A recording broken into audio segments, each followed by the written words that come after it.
Hello नमस्कार दोस्तों। मैं अमित कुमार आप सभी का आपके अपने YouTube channel the brain education पर स्वागत करता हूं।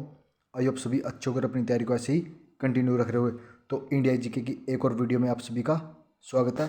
तो आप सभी को पता है कि हमने एचएससी के एग्ज़ाम में जैसे कि एचएससी हो गया या एचसीएस हो गया या हरियाणा का कोई भी एग्ज़ाम हो गया, तो उसमें जितने भी इंडिया जीके क्वेश्चन पूछे हुए हैं ना, सभी क्वेश्चनों की सीरीज स्टार्ट की हुई है, जिसमें हम 2016 से लेके 2024 तक हरियाणा के जितने भी एग्जाम हुए ना, उन एग्जाम में इंडिया जी के पूछी गई ना, वो सभी करने लग रहे हैं।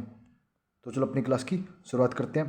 तो भाई आपको बताते हैं कि ये सब ना प्रीवियस ईयर क्वेश्चन है, और आपको पता है कि हरियाणा के एग्जाम में प्रीवियस ईयर क्वेश्चनों का बहुत ज़्यादा अच्छा वाला रोल रहता है। अगर आपने प्रीवियस ईयर क्वेश्चन भी अच्छे कर ली ना, जैसे कि 15 क्वेश्चन आते हैं इंडिया जीके के, तो ये लगा लो आपके 10+। अगर प्रीवियस ईयर अच्छे कर लिए ना, तो 10+ आपका स्कोर हो जाएगा।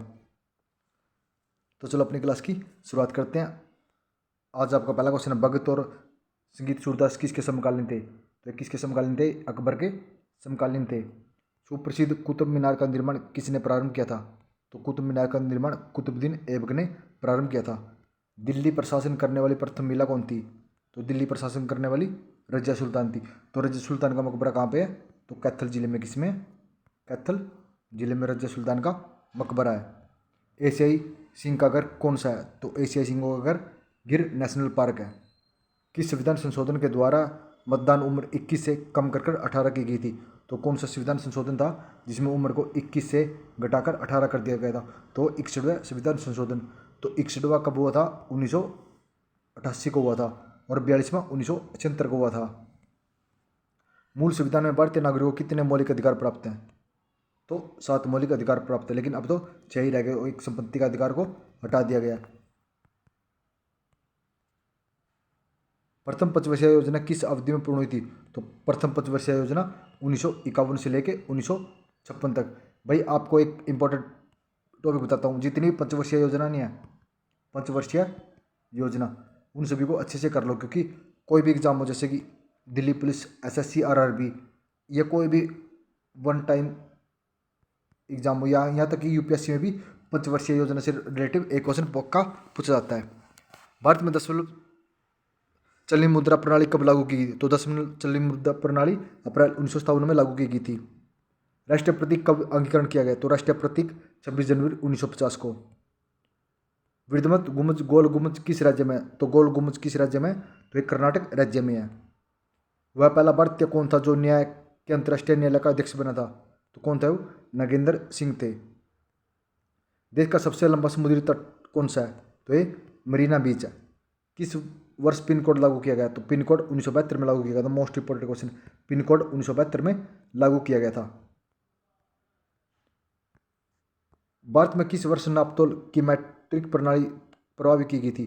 तो नापतोल की प्रणाली 1968 में लागू की गई थी। कब? 1968 में। किस वर्ष दक्षिण अफ्रीका नेता नेशनल मंडेला को आजीवन कारावास सुनाया गया था? तो नेशनल मंडेला को 1964 में। कब? 1964 में। भाई जब तक एग्जाम रहेगा आपका, जैसे कि सीटी का एग्जाम नहीं होगा ना, तब तक ये सेशन चलता रहेगा, क्योंकि डेली हम 100 क्वेश्चन कर रहे हैं, और ये लगा लो आपका अप्रैल तक है। तो अप्रैल तक आपको बताते हैं कि डेली हम 100 क्वेश्चन करते हैं। आपके पास है लगभग लगा लो 50 दिन। तो 50 दिन में आपके 5000 प्रीवियस ईयर क्वेश्चन अच्छे से हो जाएंगे। तो ऐसे ही हमने हरियाणा जीके के प्रीवियस ईयर क्वेश्चनों की भी सीरीज स्टार्ट की है, जिसमें हम 2016 से लेके 2024 तक हरियाणा जीके भी करने लग रहे हैं। अगर आपने भाई दोनों सेशन को अच्छे से कर लिया ना, और साइंस की भी सोमवार से ये नई सेशन स्टार्ट हो जाएगा, जिसमें हम साइंस के भी प्रीवियस ईयर क्वेश्चन करेंगे। अगर आपने तीनों सेशन को अच्छे से कर लिया ना भाई, आपका बहुत अच्छा स्कोर हो जाएगा। यहाँ तक कि जैसे कि 50 क्वेश्चन आते हैं जीएस के, साइंस में और हरियाणा जी के कंप्लीट मिला के तीनों पोर्शन को अगर आपने अच्छे कर लिया ना, तो भाई 40+ आपके यहीं से कवर हो जाएंगे। तो आपसे बस एक ही रिक्वेस्ट है कि जो भी बच्चा वीडियो को देख रहा है, लाइक जरूर कर दिया करो, शेयर कर दिया करो, और कमेंट कर दिया करो। बस सिर्फ हमने तो क्या ही चाहिए आपसे, एक लाइक और एक शेयर ही चाहिए भाई। इतना बहुत सारा कंटेंट रखा है हमारे पास, पीपीटी तैयार है बहुत सारा, हद से भी ज़्यादा है भाई। अगर आपने वो कंप्लीट कर लिया ना भाई, आप जीएस के टीचर ही बन जाओगे। तो अब देखो, या तो कहीं दूसरे यूट्यूब पर जाकर आप यही क्वेश्चन, अगर आप यही क्वेश्चन करोगे, आप 1 घंटे में ये लगा लो आप 1 घंटे 50 क्वेश्चन करोगे, और हम तो सिर्फ 10 मिनट में 100 क्वेश्चनों का रिवीजन कर लेते हैं। क्योंकि भाई जो बच्चा पहले पढ़ रहा है उसको सिर्फ रिवीजन चाहिए। अगर आपको डेली 100 क्वेश्चन 10 मिनट में रिवीजन हो रहे हैं तो आपके लिए बहुत ही अच्छी बात है। चलो नेक्स्ट क्वेश्चन देखते हैं, किस वर्ष नेपोलियन फ्रांस का सम्राट बना था? तो नेपोलियन फ्रांस का सम्राट 1804 में बना था। कब? 1804 में नेपोलियन फ्रांस का सम्राट बना था। पृथ्वी की सतह के समीपतम वायुमंडल परत क्या कहलाती है? तो जो पृथ्वी की सतह के समीप होती है उसे सौरमंडल कहते हैं। क्या कहते हैं उसे? सौरमंडल। किसको कहा जाता है? पृथ्वी के समीप। एमनेस्टी इंटरनेशनल का मुख्यालय कहाँ पे है? एमनेस्टी इंटरनेशनल का मुख्यालय लंदन में। किसमें? लंदन में है। अंतर्राष्ट्रीय श्रम संगठन की स्थापना किस वर्ष की गई? तो अंतर्राष्ट्रीय श्रम संगठन की स्थापना 1919 में। कब की गई? 1919 में अंतर्राष्ट्रीय श्रम संगठन की स्थापना की गई थी। किस देश ने पहला क्रिकेट विश्व कप जीता था? तो सबसे पहले विश्व कप क्रिकेट का वेस्ट इंडीज ने जीता था। किसने? वेस्ट इंडीज ने सबसे पहले क्रिकेट विश्व कप जीता था।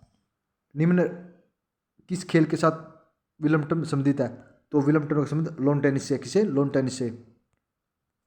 चंद्रमा को पृथ्वी की परिक्रमा करने में कितना समय लगता है? तो चंद्रमा को पृथ्वी की परिक्रमा करने में कितना समय लगता है? 27 दिन 7 घंटे 43 मिनट और 12 सेकंड का समय लगता है। मोस्ट इंपॉर्टेंट क्वेश्चन, कितना लगता है? 27 दिन लगते हैं, 7 घंटे लगते हैं, 43 मिनट और 12 सेकंड का समय लगता है। प्रसिद्ध सूर्य मंदिर किस राज्य में है? तो सूर्य मंदिर कोणार्क राज्य। कोणार्क कहाँ पे है? उड़ीसा राज्य में। किसमें सूर्य मंदिर? कोणार्क उड़ीसा राज्य में है। अलीपुर बम केस में निम्न में से कौन क्रांतिकारी शामिल नहीं था? तो इनमें से अलीपुर बम में कौन नहीं था? रासबिहारी बोस नहीं थे, अरविंद घोष भी थे, भगत जातिनी भी थे और विपिन चंद्र पाल भी थे, लेकिन रामबिहारी घोष नहीं थे। भारत का कौन सा शहर सर्वाधिक जनसंख्या वाला है? तो सबसे ज्यादा जनसंख्या भारत कौन से शहर की है? तो ये मुंबई शहर की है। संसद का उच्च सदन किसे कहते हैं? तो संसद के उच्च सदन को राज्यसभा कहा जाता है। क्या कहा जाता है? कहीं पर ये पूछा था, राज्यसभा को संसद का उच्च सदन कहा जाता है। सत्यार्थ प्रकाश के लेखक कौन है? तो सत्यार्थ प्रकाश के लेखक स्वामी दयानंद। कौन है? स्वामी दयानंद है। अलाउद्दीन खिलजी के सेनाध्यक्ष का नाम बताइए जिसने तमिल साम्राज्य पर आक्रमण किया और अपार धन दौलत के साथ लौटा। तो अलाउद्दीन खिलजी का कौन सा सेनाध्यक्ष था? वो तो मलिक काफूर थे। कौन थे? मलिक काफूर थे। भाई आई होप आपको एक क्लास अच्छी लगी। 8 मिनट में हमने ना भाई 100 क्वेश्चन को कवर कर लिया है। क्योंकि भाई हम सिर्फ कुछ बच्चे बोल रहे हैं सर थोड़ा स्लोली पढ़ाओ। भाई मैं नहीं पढ़ा सकता, मैं बच्चों के साथ के टाइम के साथ खिलवाड़ नहीं कर सकता। क्योंकि भाई जिसने देखना वो वीडियो देखो, जिसको पसंद आ रही है वो डेली वीडियो देख रहा है, अगर जिसको नहीं आ रही तो भाई मत देखो। अगर आप भाई अब भी बोल रहे हैं कि सर स्लो पढ़ाओ तो भाई आप कंपटीशन से बहुत पीछे चले जाओगे ऐसे तो। आई होप आपको वीडियो अच्छी लगी हो। अगर अच्छी लगी है तो भाई प्लीज़, आज बोल रहा हूँ, आज तो लाइक शेयर कमेंट कर दो। डेली बोलता हूँ कोई भी लाइक शेयर कमेंट नहीं करता, लेकिन आज तो भाई 100 लाइक तो कर ही दो। 1000 बच्चा वीडियो देखता है डेली, और वही भाई 1 या 2 बच्चे कमेंट करते हैं, 1 ही 2 बच्चे लाइक करते हैं। अगर ये बताओ भाई वीडियो देख रहा है 100 बच्चा और 1000 बच्चा, आपको पसंद आई आप तभी वीडियो देख रहे हो। अगर पसंद नहीं आएगी तो वही 1-2 व्यू रह जाएंगे। तो भाई अगर 1000 बच्चों को भी पसंद आ रही है ना, तो आपका फ़र्ज़ बनता है कि भाई लाइक करें। आपका लाइक करने में ना तो कोई पैसा लगता, ना आपका कोई टाइम लगता, ना ये होता कि भाई मैंने लाइक कर दिया मेरा पता नहीं क्या हो जाएगा। ऐसा कुछ नहीं है भाई। अगर आप लाइक करोगे हमें तो और ज़्यादा मोटिवेट ही मिलेगा। तो मिलते हैं नेक्स्ट वीडियो में जल्दी ही। जय हिंद।